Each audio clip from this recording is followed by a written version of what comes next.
What is up, everyone? Welcome to another episode of, I don't even know what the hell you want to call this, Andy's Best NHL Bets. I always fight with titles because I want to give it something original and funny.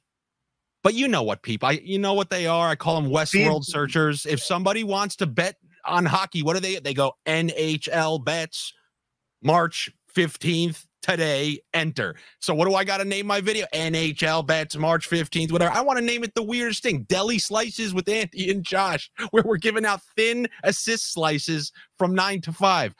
But it's another episode of the show, and I'm bringing in my guy, Josh Inglis. I always think Pringles. You're an SEO mastermind, Andy. You're an SEO mastermind. You know what they're searching.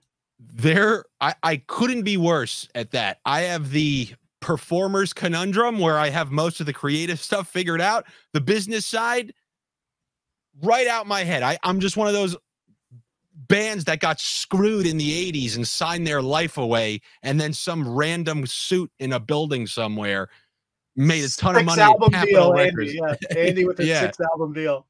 1,000%.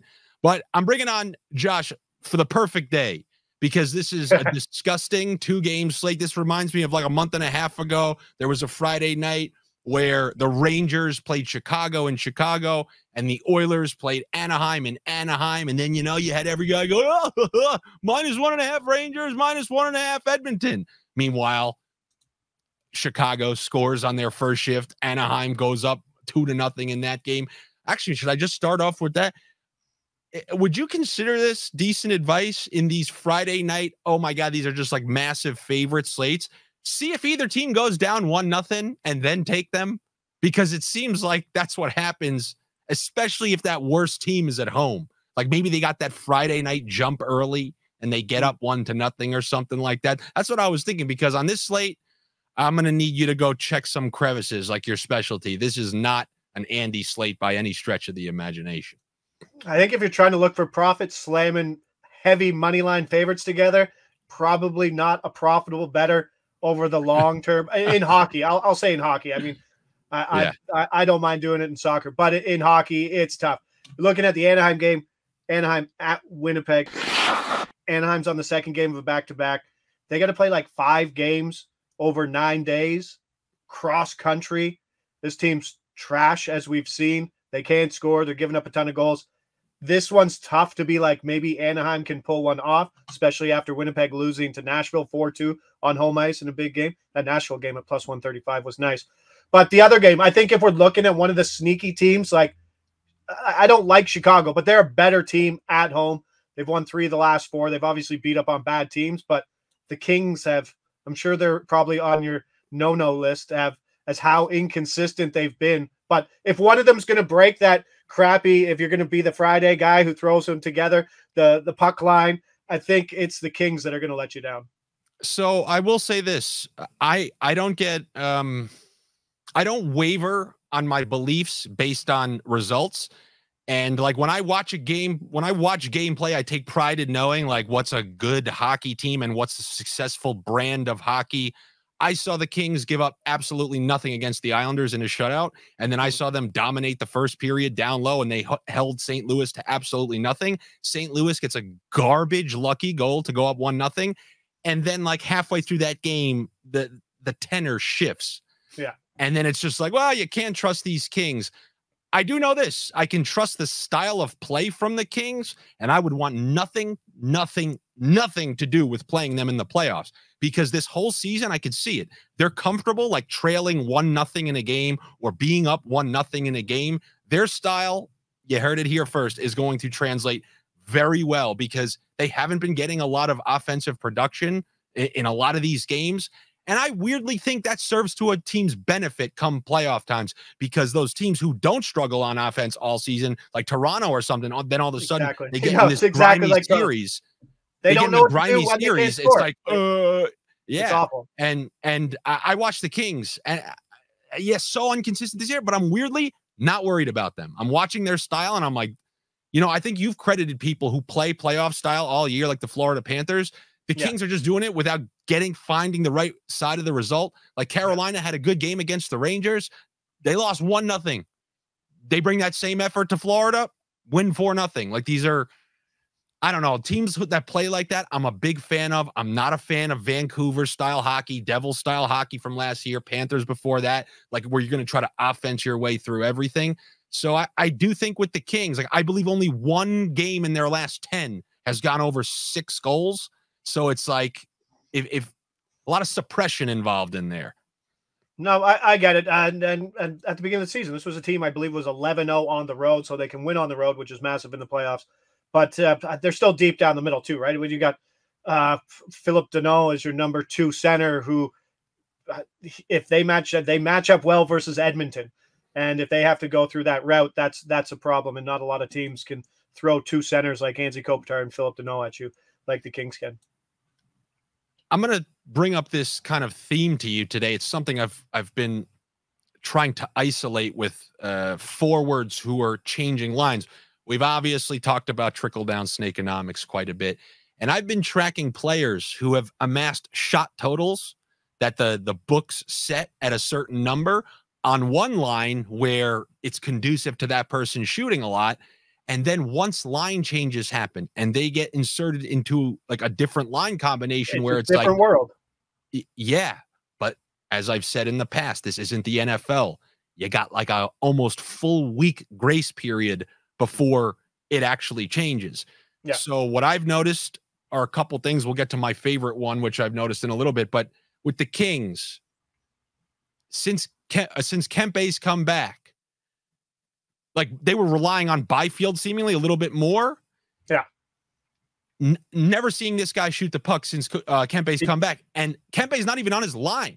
No. And that brings me to another question. What's up with the Kings line combos? You know, you check daily faceoff. There are most teams halfway throughout the day or even up to 5, they'll give you something. It just says last game all the way up until puck drop for the Kings. The consistent one is Deneau, Moore, and Fiala on the second line. Then they have Kempe on the third, and then it's Anze Kopitar, Byfield. They've been put together for a while, and then Turcotte, I believe, is now on that wing. So yeah, I don't think it makes any sense. You got a winger on the top line in Turcotte who doesn't even crack your power play too. I don't know why teams just don't run the same goddamn lines out, right? Like, if your chemistry is good enough for number 1 line, why aren't they good enough to play on the power play unit? 100%. If I see Kempe play on that line, I'm going to take the under 2.5 for Byfield once again. And actually, the price has gotten bad because he's lost a few in a row. Kempe's moved significantly. He was even money over 3.5. The last game we hit that went over going into this game versus Chicago. I think it's moved 25 points, which is a significant move. But a lot of that is the matchup. Now, and then Dubois is probably 1.5 and a high minus. So yeah, not a lot of opportunity. He's actually been shooting the puck more. Like, he was like such a fade because he was like, he's just kind of quitting, but like, he's kind of turned it on. His hit rate at 1.5 is pretty big. Like, so big that, like, if you were going to hit him for a point, you might as well just throw that in there too to boost it up. And especially if he's playing with Kempe again, but who knows? Yeah. I guess we'll see. But I kind of interrupted that one you were mentioning, the line mate one. We hit the Alex Nylander, and that's been my favorite shot on goal spot. We talk about spots on line. That wing on the Columbus top line with Jenner and Gaudreau, because you got a good worker in Boone Jenner, who is not gifted offensively, and then you got a setup guy like Gaudreau. Whoever's on that line is a shooter. Jack Roslovic is looking good in the Rangers. He was hitting it. He got traded. Chinnikov was there. They moved him down, but he hit it. And then Alex Nylander jumped up there last night. We hit the shot ladder up to 5 plus 650. So that spot there is a good one. Yeah. Yeah, Gaudreau would pass it into an empty net if he could. He's one of those Barzal type of guys where they get into these parts of their career or years where they're just passing everything under the sun. And then when people criticize them enough, then they start shooting just to, silence the people. But yeah, any chance you can get to, we talk about people who get promoted and get themselves a point, but you don't really think about shots on goal and how that can be affected by having different line mates. Yeah. Like going from Roslovic, going from Gaudreau, a passer, and Jenner, more of a center grinder. Yeah. center and a grinder, to Zibanejad, who could blast one-time rockets, and Kreider, whose shot total is set at 3.5 every single game. Those are considerably different line mates and a considerably different dynamic. You know? Yeah, Roslovic and Lafreniere are two guys I still really like for points going in daily. And they're the perfect guys. Like if you're going to, I know how you like to target like 2 points and then the 1 assist, like that one. All right, Those guys are the perfect example. So they play with Kreider and Z are both on PP1 and Roslovic's on PP2. But like you take the two guys that play together on the line and PP1, and then the assist for Roslovic, and the same with Lafreniere up on the top line with Trocheck and Panarin. Those are actually pretty solid ones. It's like, what are the odds? I just say like, okay, so what are the odds that both of these guys are getting to 2 points? Exactly. And a guy like Barbashev, who's even on the top power play now, how could he not be factored in on those? He was plus 120 yesterday for a point. Insane. He didn't get one. So hopefully it doesn't change, but yeah, I'll be going back to that until it goes to minus 120 if he has that roll. I'm going to drill that line because they just destroyed it 2 straight games. And I mentioned this to everybody. Every team has 5 mail-ins, 5 to 11, depending on what team you are. That was a mail-in. Yeah. You get it. It's like playing Minesweeper. You place bets and just pray that it's not one of the mail-ins. But I feel like I've interrupted. It's like what they said. I think there's times. a funny thing about like football too, right? The schedule, they say in the now 17 games, like you play your best at whatever, like 9 games. You play less than your best and win 2. You play great and lose 2. Like you only get so many games, like you say, playing at 110, and you're like, hell, that was a fucking great little performance. But there are only so many of those. And even Carlos says that, like of 82 games, how many games are you getting a full effort from players? Maybe 80%, like top end players, 80 to 85%. Like I think he's just saying that because he still knows players in the league. That's 68%. Yeah, you think it's high, eh? Yeah. I've watched these players. Okay, they're mailing it in quite a bit. I mean, you have to, by the way. And Tampa Bay exemplified how to do it properly. Like Cooper has said multiple times. He said, if we played the type of defense that we do during the playoffs, during an 80, it's just simply not sustainable. So we have to shift towards the end of the year, and then they, implement more of a collapsing shot blocking. There's a reason Vasilevsky's stats are what they are in closeout games. You do that all year, you'll have an injured roster, which is one of my concerns about a team like Florida, the way they play. Yeah, it's been up and down, but they're so deep. I don't know. And will Bob play like that? A lot of it's been on Bob. I think they have the number 1 save percentage at 5-on-5 over the last, since the All-Star break, which is indicative of regression coming. And I don't know.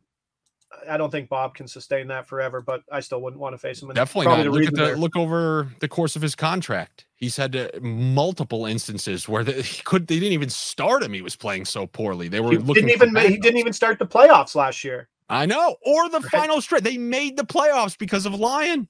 Yeah, crazy, right? Yeah, unbelievable. So, where do you want to start with a couple? Anaheim, Winnipeg. Let's go. Winnipeg minus 400 in this game. That's nuts. Like Anaheim's second game of the back-to-back.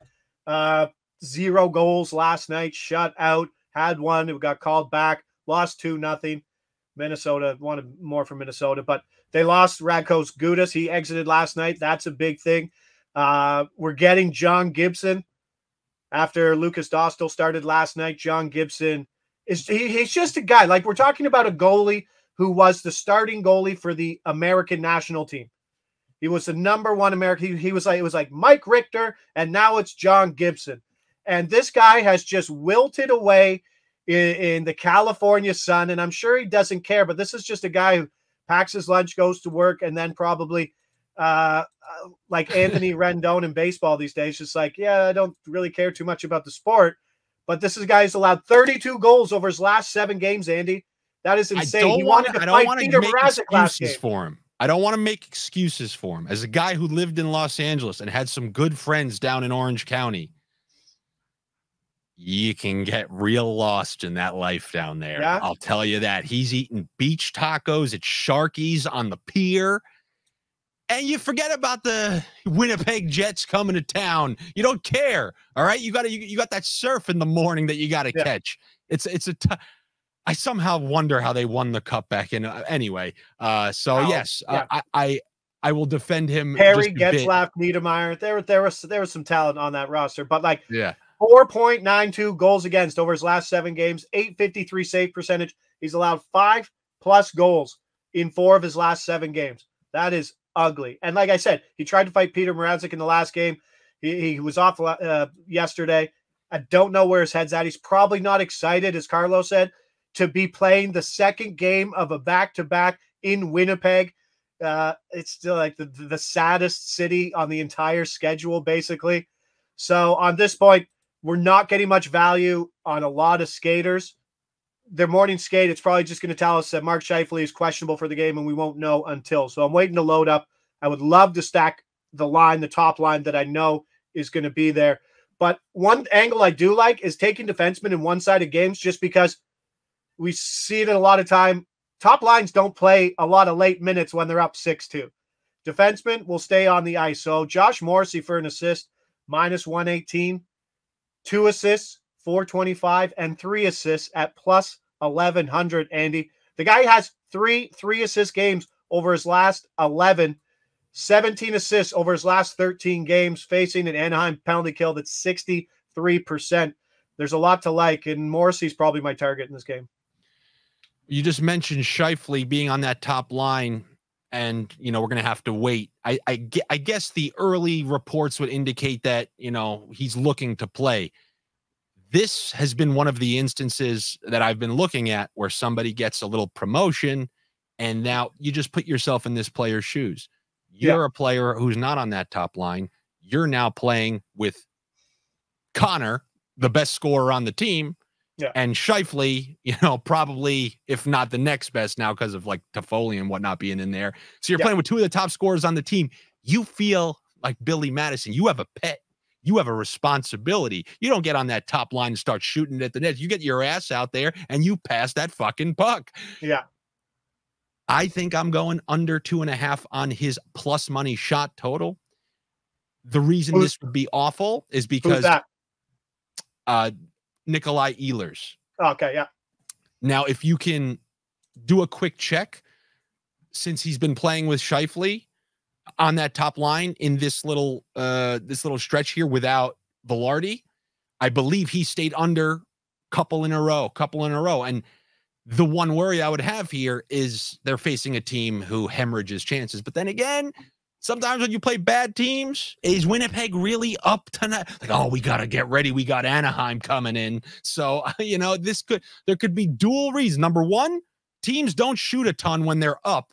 So if they get up early, and then number two, you have the potential playing with those 2 alpha line mates where you feel the Billy Madison responsibility to pass it to them. And then number 3, I don't have a number 3, but they always say the best things come in threes. Yeah, just looking at it, 1 2 1 4 2 2 3 4 0 2. Like I wanted one of my first things was to look at, because the points weren't really there, was looking at shots on goal. He hasn't been hitting them. Sean Monahan hasn't been hitting them. Toffoli only had 1 in his second game. He's only playing 16 minutes. There wasn't a lot to like in the shots, but I want to figure out these lines. If Scheifele plays, I'm good hitting that second line as well. Like if it's Monahan, Toffoli, and I believe it's Alex Iafallo, who are all on power plays, whether it's 1 or 2, that might be a line I look at to stack 1 point each for like, even those stacks. I believe the Bedard stack, we'll get to that one in a bit, but like the Bedard, Foligno, Kurashev one as like a +200 home dog is still +270. I think I've hit what else? I was talking about the Philip Deneau line. I hit that one. That one's +260. Just a single point 3 guys. We saw it hit in the Boldy Kaprizov Hartman 1 goal. They had 2 goals, and those 3 put together the second goal of Minnesota last night. Yeah. What I've been trying to do, like if I do that, in addition, like if I have $10, I would put like 7 on the one you just said. Then I would take the highest priced assist of the 3. In that case, it would have been Hartman. Yeah. And what it does to the odds. Yeah, no, the assists drives it through the roof. Like I'm talking about it X's it by an exponential amount. You're talking about like a plus 260 assist for Barbashev. Yeah, no, that's Marchessault's a shooter. Yeah. I mean, it's like, what the hell? No, even like what the 2 points for McKinnon and Rantanen is garbage, right? It's like plus 275. But if you take them for plus 2 assists each, it's like 11-1. Like I'm not stacking assists, but like they multiply. Correct. They multiply really well. You can do that with guys. I think like the refuse to shoot guys, like I mentioned, the Barzals, the Goudreaus, and stuff like that. I don't mind trying something like that. So we got the Morrissey assists. The latter, yeah. I don't mind a second game of back-to-back Anaheim. Winnipeg coming off that loss. Nothing wrong with a little Winnipeg first period team total over 1.5 at like plus 190. They're minus 400, right? Like this game, they could go up 4-0 early and just park the bus, and you know what I mean, kind of like what Minnesota did, and just keep it down. But early scoring from Winnipeg, I like here. Is the team total over 3.5? That's probably minus 150, right? But I believe the 3.5 is probably just a bit priced out, maybe minus 160, minus 170. Gotcha. All right. So why don't we moonwalk earlier to the Kings Blackhawks game? The Blackhawks have been seeing some semi-wild ones on their own home ice. They've been scoring against. Line. So I'm trying to find that number. That Kurashev line looks awesome right now. Remember, I was telling you, I don't think Kurashev is some sort of scam line mate. I really liked what I was seeing from him. Now, Foligno, on the other hand, I'm not so sure. I feel like he's a product of opportunity. I mean, Jesus Christ. You guys want to know the benefits of trickle-down Snakenomics? Go ask Foligno. Go ask fourth-line Boston Foligno, who's getting healthy scratched. I think his points, I think the lines hit the 2-point, the full line has hit the 2-point combo in 3 of 4 games. Yeah, but the only difference is the two guys that you want to take aren't returning good prices anymore. And then in order, you know, that could have been one where I'm sure that Foligno assist would have sent it through the roof. I mean, he had 4 assists in the last game. Jesus Christ. Right? Imagine what that will pay. But like that's a funny one, right? Like if I'll bring it up here, but like if you just put like, what do you think 2 Foligno assists? Like he's probably not the one scoring, right? Let's say that. Like, what do you think a couple secondary Foligno assists would cost? All right. So the first thing I'll say is if this was against a team like Arizona or something like that, I would roll the dice. Against a team like the Kings, I would not. But considering it's got to be. It's not that good. It's not that good? Plus 500 for 2 assists. I was going to say plus 550. I thought it'd be higher. What's one single assist? Oh, I'm stupid. Hold on. No, that's points. Phew. Okay. Yeah, that makes sense. Okay. Phew. Yeah, 550 was too low. Okay, so it's 800 for 2 assists and plus 175 for the assist. So I think like it's in Ryan Hartman territory, but Ryan Hartman's the center. And and that game last night was versus Anaheim. But it's a tough matchup versus them. So like I'm not loving a lot of Chicago. I do have a sharing a Kurashev point at minus 120. He's so good at getting himself open when someone else has it. I love playing with Kurashev. I'll take him at home for sure. I saw talent in that guy when I was watching him have to operate even without Bedard earlier this year. So it makes that it's no surprise to me that those guys are actually doing well out there. Was talking to Carlo. That is interesting, Andy, that the Kings, they come into this, they're playing with 7 defensemen. So that means they're playing 11 forwards as you only dress 18. Oh. So it's something that Carlos says, like, it doesn't really affect too much of the top guys, but the bottom guys, it cuts into their minutes and it changes their partners constantly. And it's things they don't like despite it doesn't give a few extra minutes to the guys on the top lines. Oh, it gives extra minutes to the forwards. Yeah. Yeah. So I'm going to have to refine. I don't think this is the right spot for my Byfield under shots. Not if they're doing 11-7. They've been doing this for a couple games now. So if it's already been hitting, it's more so it's not a numbers play for me. I watch games and you see players that their way of succeeding as a hockey player. Like, I don't know if that makes sense. You know, people who are looking up, like Fiala, his eyes are at the net, and if he can get a shot clean through, he will take it. But if it's not there, then he'll try to do something. Byfield, I'm just consistently seeing him try to use his speed, play make. He's not aggressively targeting shots. And he plays with a pass-first guy in Kopitar, too, which is just a weird no-shooter lineup there right now. And it's so funny that, like, they don't put Fiala or Kempe, a shooter, on that line. Like, you have the shooters. Like, very weird. Very weird. But coming off a loss, maybe so we're going to see some line juggling in that game. I could already feel it.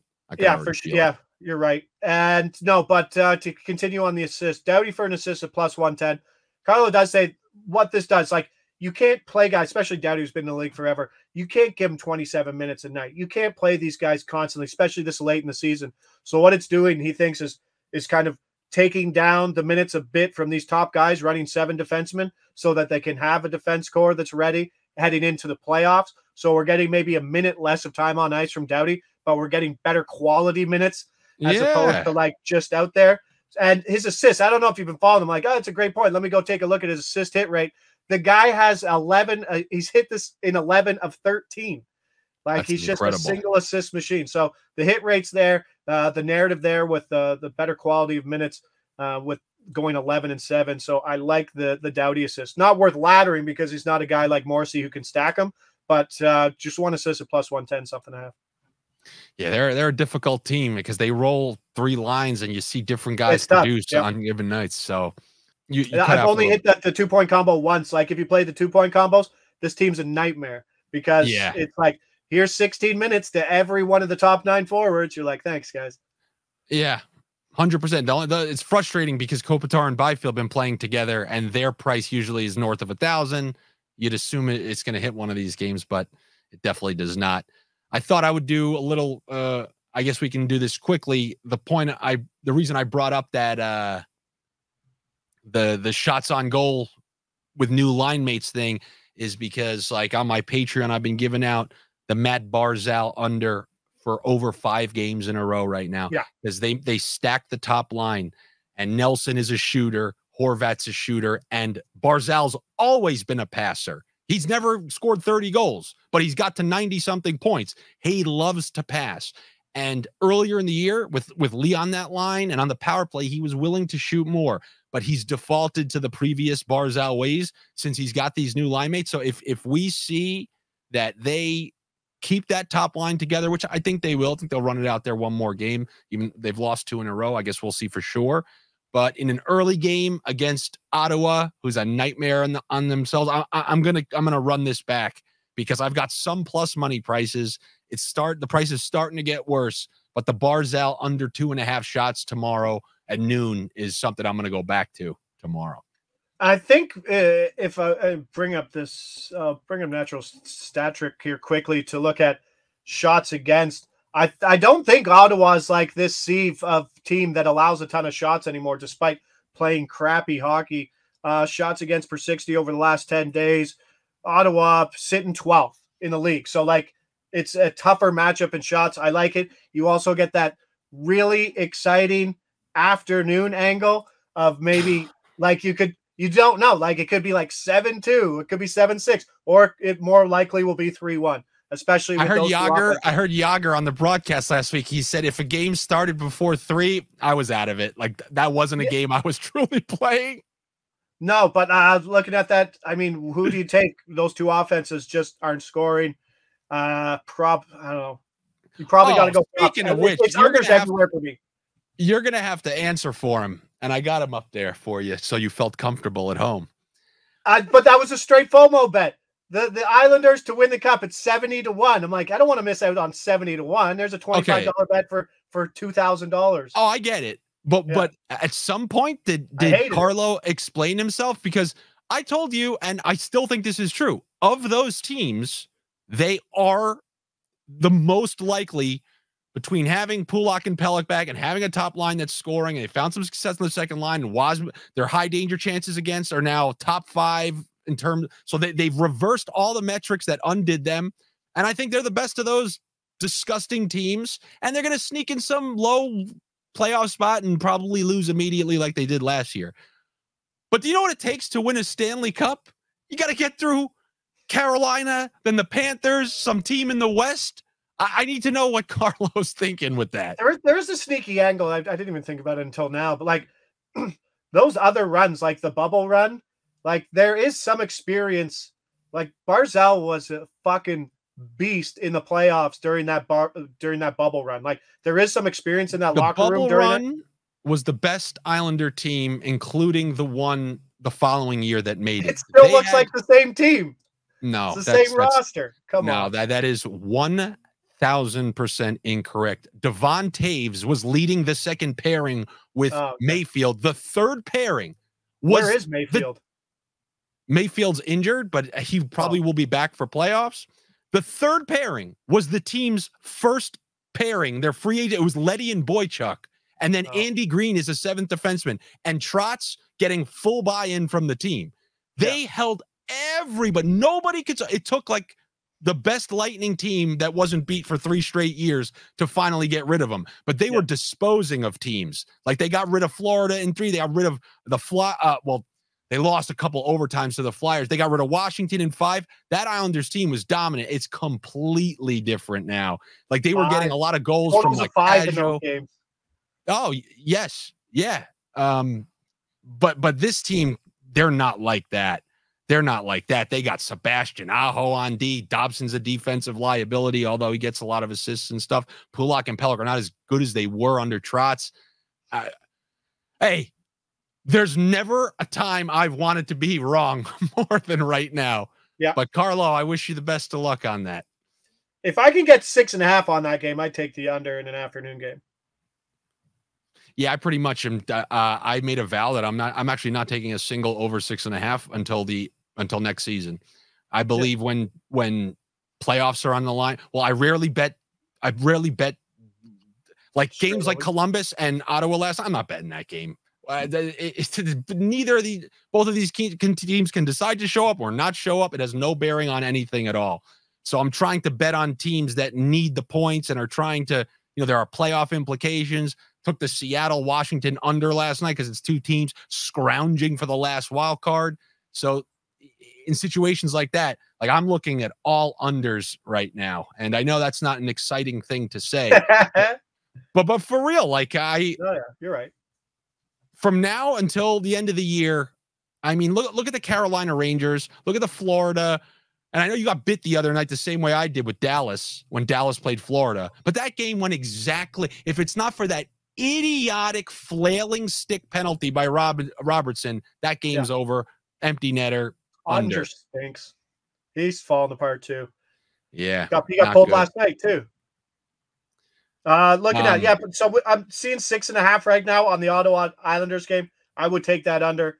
And then Buffalo, Detroit, who like it is an ugly early slate of teams that like don't want to win. I mean, obviously Buffalo's winning now, but Buffalo's a better road team than a home team, and plus 115 versus a Detroit team that can't score. They've separated everybody. They're fighting at practice. They got booed off the ice, and everyone says, no, the fighting at practice will boost them. They didn't do anything last night. They're mailing it in. They're done. Dylan Larkin was so important to that team, and now that he's not there, they're fucking flop, and they're getting booed out of Little Caesars Arena. If there was a crowd here, I would get booed off my own show at the end every once in a while.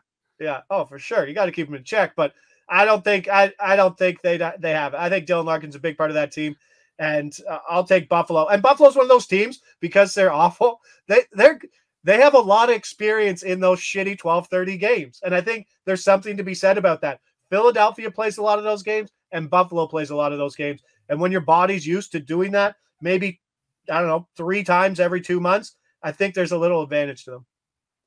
Before we get out of here, I do want to kind of ask you a question. Last time you were on, Edmonton was hosting the Wild, and you gave out the Wild as a pick. And they were like plus 135. It was something like that. Wild ended up winning that game. Last night, I heard you talk, you were basically talking with Carlo about this was 2 nights ago, I think. What was it?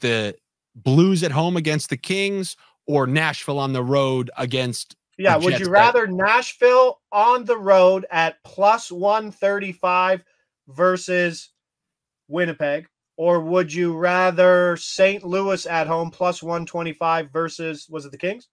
Kings, yeah. So that brings me what I'm saying, and I don't want to say I spoke for you, but somebody said to me, like, Josh really thinks the Wild are just going to like beat Edmonton? And I answered him, and if I'm wrong, let me know. No, he doesn't actually. What he's saying is, in the world of likely things, the money that you're getting on that is worth your investment. It's not like you think, oh, the Wild, I know the way their wingers line up against the Kings. It's more so in the way things run their events in hockey, how often teams can beat each other, and just over the course of like over all the bets, that one provides value, opposed to Josh thinks Minnesota is going to beat Edmonton. Yeah, at that price, whatever it is, so you can turn every money line price into a probability of winning, basically, if you're looking at it, right? You know, like say me and you are having coin flips, and if I know that heads is going to win 52% of the time, and you're giving me 50% odds, I'm taking it regardless. You know what I mean? Great. Because over a larger sample size, I'll come out on top. Yes. But like if you're a bettor who's just throwing money down for like 1 or 2 games, maybe that's not your spot, because you need to probably have a bigger sample size of being profitable over those plus 135s, plus 125s. But in a one-shot spot, it's tough to do. And it's always, I mean, it's not an exact number I have in my head, or nor do I have a model saying Nashville is a 47% versus a 45%, and this is a 2.5% edge. No, I don't have that, but yeah, there needs to be a certain level of this with everything you do, or else you're just Terminator 3, Rise of the Machines. We need to know that some of it is coming from somewhere. But look, you would have been right on both of those picks, and that's the reason I did hit St. Louis money line. Oh yeah, picture. That's a beautiful thing. Once again, man, I want to thank you for coming on.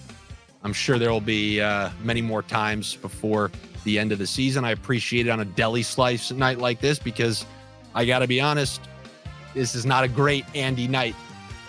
I do a Friday night show where I try to kind of just give a preview of the weekend games. And on that show, I will try to bake up some Andy style same game parlays for you maniacs out there. So check that out later. It's called Picking Corners. Where can you find? Is it on the TNT network? No, it's right here on my YouTube channel. So make sure you're subscribed and you like this video, comment on this video. It can, I don't know, help other people find it. Or like I said, you can be a greedy prick and keep it to yourself.